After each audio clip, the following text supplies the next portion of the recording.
Hello guys, कैसे हो? तो आज फिर से मैं आप लोगों के लिए एक हॉरर स्टोरी बोलने वाला हूँ। ये हॉरर स्टोरी बहुत ही खौफनाक होने जा रहा है, तो लास्ट तक जरूर देखना। मैं दिल्ली के एक कारखाने में साफ सफाई का काम करता था। मेरे पास एक साइकिल थी जिससे मैं अपने घर से मसाला और मसाला से घर आता जाता हूँ। एक दिन जब मैं मसाला से घर जा रहा था, तभी रास्ते में मुझे एक लड़की दिखाई दी और वो मुझे घूर घूर कर देख रही थी। मैंने उसे टालते हुए घर की ओर निकल गया। दूसरे दिन फिर वही लड़की मुझे उसी जगह दिखाई दी और वो मुझे फिर देखने लगी, लेकिन मैंने उस पर उतना ध्यान नहीं दिया और मैं घर चला गया। मैं उसके पास रुका भी नहीं, क्योंकि मुझे उस लड़की से डर लग रहा था। वो लड़की कई दिनों तक मेरे लिए खाना लेकर वहाँ पर खड़ी रहती थी। एक दिन वो लड़की वहाँ दिखाई नहीं दी, तो मैंने सोचा कि ऐसा क्या हुआ जो वो लड़की आज नहीं आई। फिर से मैं घर की तरफ निकल गया। एक सप्ताह बाद मेरे घर पर एक चिट्ठी आ गई। मुझे पता चला कि ये चिट्ठी उसी लड़की की थी। उसमें उनका नाम प्रीति लिखा था और इसमें एक फ़ोटो भी शामिल था जो उसी लड़की की थी। मैंने उससे पूछा कि मेरा पता कैसे चल गया। उस पत्र में लिखा था कि कल जब आप मसलों से निकलो तो जहाँ पर मैं खड़ा था वहीं पर मेरा इंतज़ार करना। तो दूसरे दिन मैं वहाँ पर पहुँच गया, तो वो लड़की वहाँ पर खड़ी नहीं थी।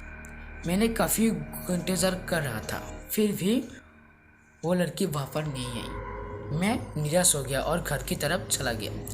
तभी मुझे याद आ गया कि उसने जो मुझे चिट्ठी भेजी थी, उस चिट्ठी से ही मैं उसका घर कहाँ है ये पता लगा सकता हूँ। तो मैं उस चिट्ठी से उसके घर को पता लगा लिया और उसके घर की तरफ चला गया। जब मैंने उसके घर में गया, तभी एक बुढ़ा वहाँ पर खड़ा हुआ था और बोला कि क्या काम है।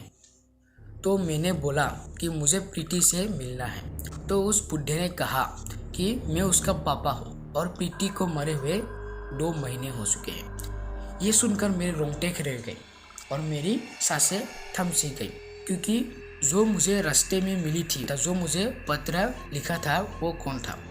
मैं समझ सकता था कि मैं एक भूत से प्यार कर रहा था, मैं एक डायन से प्यार कर रहा था। तभी प्रीति के पापा ने मुझे दिखा कि देखो देखो, ये वही प्रीति की मरी हुई फोटो है जिसमें हार लगाया हुआ है। तभी मैंने जल्दी से घर की ओर चला गया और उस पत्थर को वहाँ पर ही जला दिया। और उस दिन के बाद मैंने कभी भी सुनसान रास्तों पर उन लोगों से मुलाकात और बात करना बंद कर दिया। लेकिन कहानी यहीं पर ख़त्म नहीं हुई। उसने उस पत्र को जलाकर राख तो कर दिया था, लेकिन वो लड़की अब उस लड़के का पीछा नहीं छोड़ रही थी। वो जब रात को सो रहा था, तभी वो लड़की उसके पास आकर बोलती है कि तू मुझसे शादी कर ले वरना तू मारा जाएगा। ये सब सुन के उस लड़की के रोंगटे खड़े हो गए और वो कहने लगी कि प्लीज़, मैं नहीं जानता था कि आपकी मौत हो चुकी है, इसलिए मैं आपके प्यार में गिर गया था। आप बहुत खूबसूरत भी थी। तभी वो लड़की कहने लगी कि मेरा भी एक सपना था शादी करने का, लेकिन मैं शादी करने से पहले ही मर गई और मेरा यह सपना ही रहेगा, लेकिन मैं इसे सच करके ही रहूँगी। तभी ये सब सुन के वो लड़का बहुत ही डर गया और अपने घर से भाग गया। लेकिन वो जहाँ पर भी जाता था, वो लड़की उसके पीछे पीछे आ रही थी और उसको चैन से जीने नहीं दे रही थी। तभी उसके पापा के घर गया और यह सारी घटना बताई। तभी उसके पापा ने बोला कि तुम डरो मत, मेरे पास एक तांत्रिक है, उस तांत्रिक से मेरी बेटी जरूर डरती है। तभी हमारे गांव में फूट फगाने वाला एक लड़का है। तभी उसके पापा ने जल्दी से उस लड़की को बुलाया और एक हवन किया, और उस हवन से वो लड़की की जो रूह थी वो वहाँ पर आ गई। और उस फूट फगाने वाले लड़के ने कहा कि तू जल्दी से इस लड़के के जीवन से चला जा, वरना तुझे यहीं पर जलकर राख कर दूंगी। तभी वो लड़के बहुत ही डर गए और कहने लगे कि मुझे जलाकर राख मत करो, ठीक है मैं यहाँ से चला जाऊँगा, कि ठीक है तुम यहाँ से चला जाओ।